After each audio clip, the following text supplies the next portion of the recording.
Précédemment dans Point Rouge. Pourquoi vous nous filmez?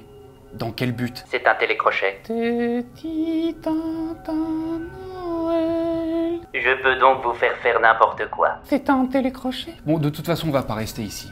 Tout ça serait possible si c'était vous qui décidiez, mais ce n'est pas le cas. Allez, soyez gentils, dites bonjour à vos spectateurs. Ça doit être facile d'être en haut-parleur. Oh, vous savez, on s'y fait. Et puis je n'ai pas toujours été haut-parleur.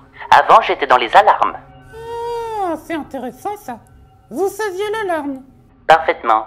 7 soirs.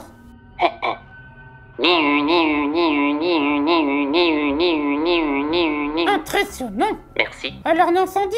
Exact. Et celle-là?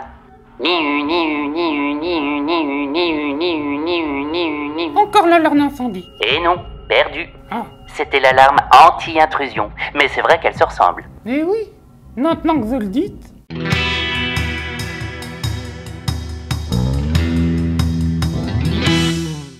Ça va, je vous dérange pas? Monsieur ne racontait. Oh, je vous en prie. Appelez-moi Claudine. Claudine. C'est votre prénom?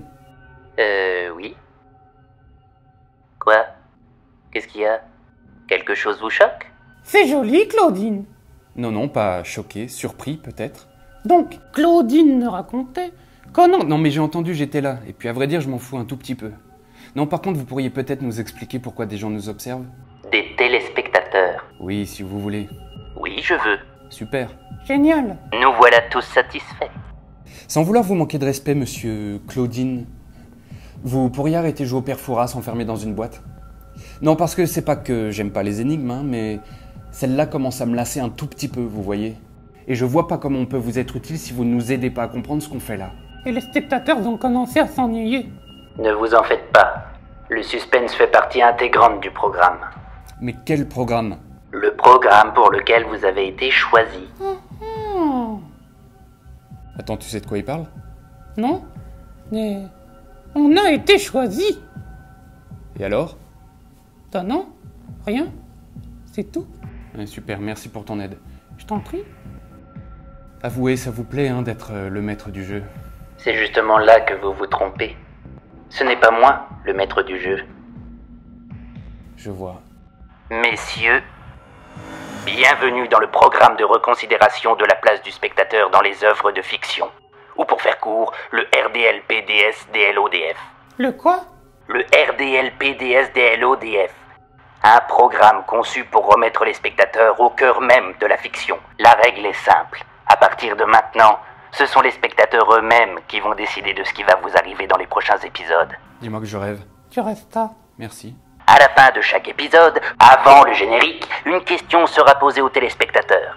Ils auront le choix entre plusieurs propositions et voteront pour voir leur souhait se réaliser dans l'épisode suivant. La proposition ayant reçu le plus de votes sera donc intégrée par la suite. C'est clair? Pas vraiment, non. Un petit exemple, Claudine. Bien sûr. À la question « Que désirez-vous voir apparaître sur le bureau ?» Les téléspectateurs pourraient choisir entre 1. Un ordinateur, 2. Une tasse à café, 3. Autre.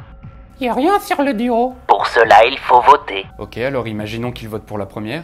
Va pour la proposition numéro 1. Ah. Et s'ils avaient choisi la 2 et t'as la 1? Voilà. La vache. Et autre, c'est quoi? Une proposition libre, issue de leur imagination. Une chaise? Admettons. Une valise? Pourquoi pas? Ah. Un livre sur la valise? Oui, aussi. Une tasse à café dans un ordinateur sur la valise? Oui, bon bah ça va là, je crois que tout le monde a compris. Hmm. Les règles sont désormais claires. Alors, voici la question. Comment Charlie et Quentin se sont retrouvés là? 1. C'est la faute de Quentin.